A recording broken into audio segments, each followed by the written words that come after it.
ये आकाशवाणी है। अब आप दीपिका शर्मा से समाचार सुनिए।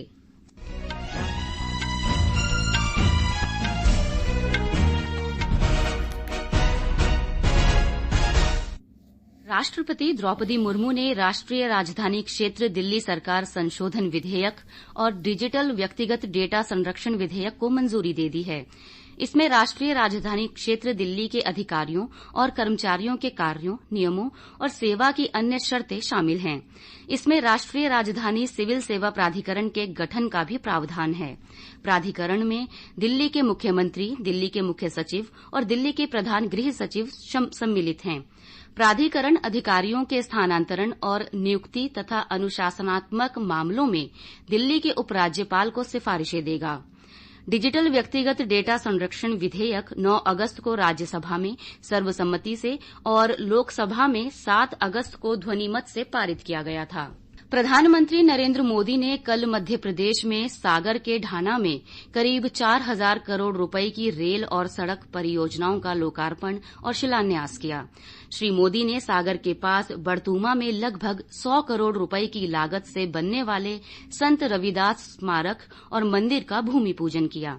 इसके साथ ही राज्य के 5 स्थानों से शुरू हुई समरसता यात्रा भी कल संपन्न हुई। श्री मोदी ने कहा कि सरकार की विभिन्न कल्याणकारी योजनाएं दलित, वंचित और पिछड़े वर्ग के जीवन में बदलाव ला रही हैं। प्रधानमंत्री ने कहा कि स्टैंड अप योजना के अंतर्गत इन वर्गों के युवाओं को 8,000 करोड़ रुपए दिए गए हैं। गृह मंत्री अमित शाह ने कहा है कि देश के तटवर्ती क्षेत्रों की सुरक्षा अति आवश्यक है। उन्होंने सीमाओं पर शांति सुनिश्चित करने के लिए आधारभूत सुविधाओं के प्रति देश की प्रतिबद्धता दोहराई। श्री शाह ने कच्छ जिले के कोटेश्वर में सीमा सुरक्षा बल की मूरिंग प्लेस की आधारशिला रखी और नवनिर्मित चिड़िया मोड़ ब्यारबेट संपर्क मार्ग तथा हरामी नाला में ओपी टावर का वर्चुअल माध्यम से उद्घाटन किया। उन्होंने कहा कि इन तीनों परियोजनाओं पर कुल 360 करोड़ रुपए खर्च होंगे। इससे अंतर्राष्ट्रीय सीमाओं पर निगरानी रखने में मदद मिलेगी। विदेश मंत्री डॉक्टर एस जयशंकर ने कहा है कि भारत सभी पड़ोसियों के साथ अच्छे संबंध चाहता है। आकाशवाणी समाचार के साथ एक विशेष साक्षात्कार में उन्होंने कहा कि आतंकवाद को नजरअंदाज नहीं किया जा सकता है। विदेश मंत्री ने कहा कि आतंकवाद को अवैध बनाना अब भारत की विदेश नीति का केंद्रीय बिंदु है। उन्होंने कहा कि दुनिया अब देख रही है कि भारत आतंकवाद के प्रति जीरो टॉलरेंस रखता है। विशेष प्रसारण सुनने के लिए रात 9:15 पर 100.1 FM गोल्ड चैनल और आकाशवाणी समाचार की अतिरिक्त फ्रीक्वेंसी पर ट्यून करें। ऑस्ट्रेलियाई प्रधानमंत्री एंथनी एल्बनीज ने अगले महीने नई दिल्ली में होने वाले आगामी G20 शिखर सम्मेलन में अपनी भागीदारी की पुष्टि की है। एल्बनीज G20 देशों के उन नेताओं में शामिल होंगे जो इस सितंबर में नई दिल्ली में भारत की अध्यक्षता में G20 शिखर सम्मेलन में भाग लेने वाले हैं। G20 वैश्विक आर्थिक सहयोग के लिए दुनिया का प्रमुख मंच है।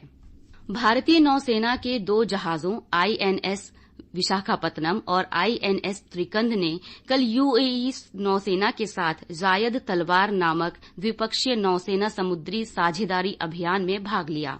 रक्षा मंत्रालय ने एक प्रेस विज्ञप्ति में कहा कि समुद्री अभ्यास का उद्देश्य मजबूत पेशेवर बंधन विकसित करते हुए रणनीति, तकनीकों और प्रक्रियाओं पर क्रॉस ट्रेनिंग द्वारा दोनों नौसेनाओं के बीच अंतर संचालनीयता और तालमेल को बढ़ाना है।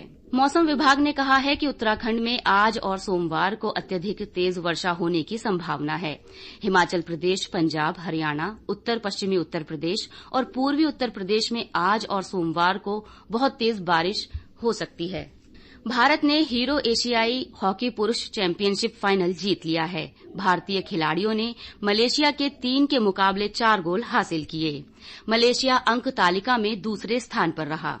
इसके साथ ही ये समाचार बुलेटिन समाप्त हुआ।